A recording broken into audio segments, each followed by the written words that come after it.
Assalamualaikum warahmatullahi wabarakatuh. Perkenalkan, nama saya Adam Zaman, NIM 2006-0511-0161 dari kelas Praktikum Struktur Data D akan membahas pada modul 10 yaitu graph. Di sini pada nomor 1, implementasikan directed graph. Tuliskan listing program yang mengimplementasikan directed graph sesuai gambar 10.8. Anda dapat melakukan modifikasi pada listing program nomor 5 tugas pendahuluan sehingga merepresentasikan directed graph seperti gambar berikut. Di sini kita kopas dari nomor 5 di sini, lalu adakan sedikit modifikasi untuk kelas vertexnya masih sama. Lalu di sini ke kelas graphnya juga masih sama di sini. Lalu untuk add vertexnya juga masih sama. Lalu di sini ada sedikit modifikasi pada metode add edge-nya. Di sini pada nomor 5 yang pada pendahuluan di sini, ini dia dikhususkan dengan graph tipe undirected graph, di mana dia bisa kembali dari link terakhir menuju ke link awal. Lalu untuk yang pada praktikum di sini kita sudah bisa lihat di sini ada panah yang menandakan itu adalah directed graph. Jadi kalau tidak salah di sini sudah dijelaskan. Nah, pada directed graph itu satu link dapat terhubung dengan link lain, namun link tersebut belum tentu langsung terhubung dengan link awal. Jadi di sini kita sedikit modifikasi pada edge-nya. Jadi di sini hanya ada start dan end.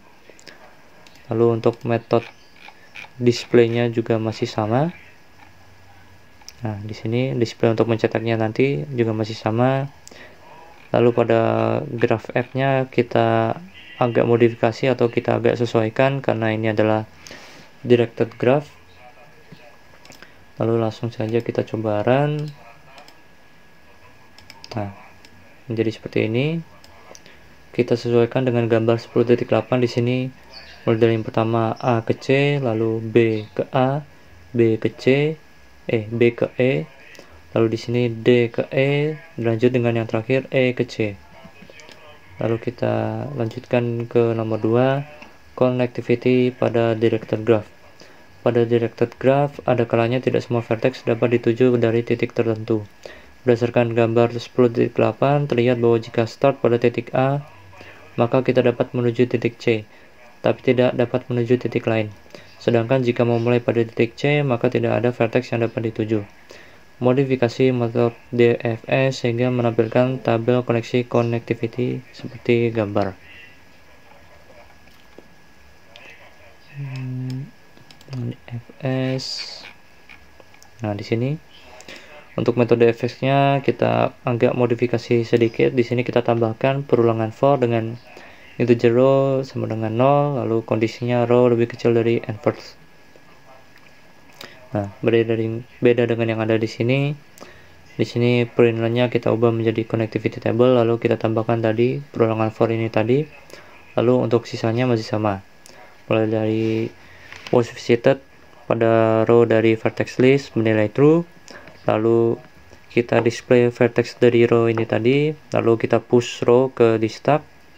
Lalu perulangan while, kondisinya negasi dari is empty dari pada stack di stack. Lalu deklarasi v dari get aja unvisited vertex dengan parameter pick dari di stack. Nah, nanti v ini didapatkan nilainya dari metode get adj unvisited vertex. Lalu kita lanjutkan di sini apabila if menilai bila v bernilai sama dengan -1, maka kita pop. Lalu jika tidak, was visited pada index v dari vertex list bernilai true. Lalu kita display vertex v nya, lalu kita push v ke di stack.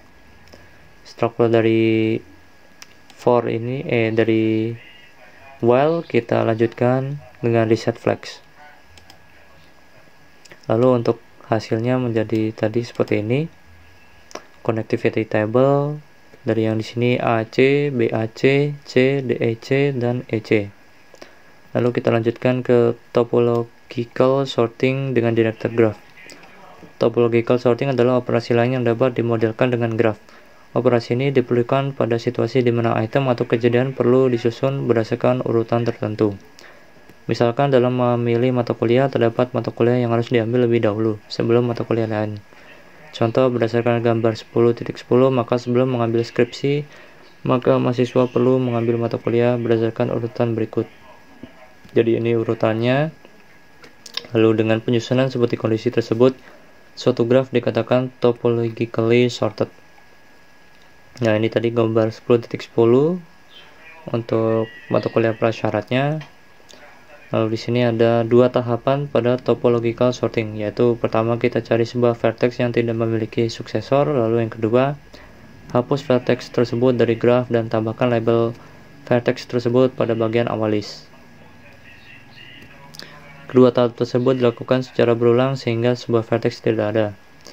Perlu diingat bahwa topological sort tidak dapat dilakukan pada graf yang memiliki cycle. Topological sort dapat dilakukan pada directed acyclic graph.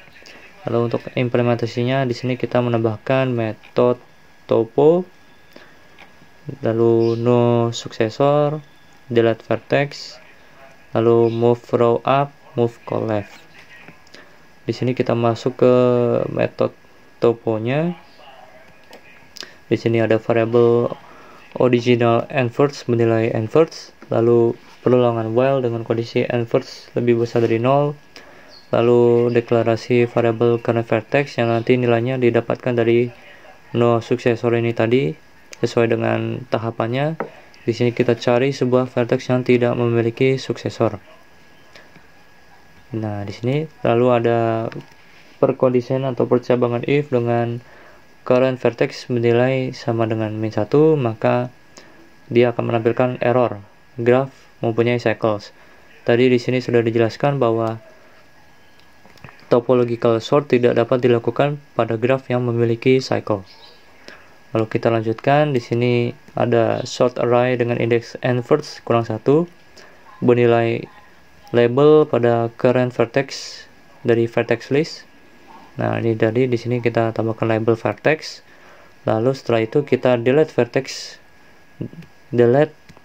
dari si current vertex ini tadi. Kita menghapus vertex tersebut dari graph. Setelah itu, setelah keluar dari perulangan while, kita di sini menampilkan topologically sorted order yang tadi, yang menampilkan ini dengan ada perulangan for integer i sama dengan 0, kondisi i lebih kecil dari original inverse, lalu kita sort array dengan indeks i, lalu pada hasilnya menjadi seperti ini. Nah, tadi mana? Nah, ini udah kita sesuaikan dengan urutan yang ada di sini dari B, A, D, G, C, F, H. Mungkin sekian penjelasan dari saya, kurang lebihnya mohon maaf. Wassalamualaikum warahmatullahi wabarakatuh.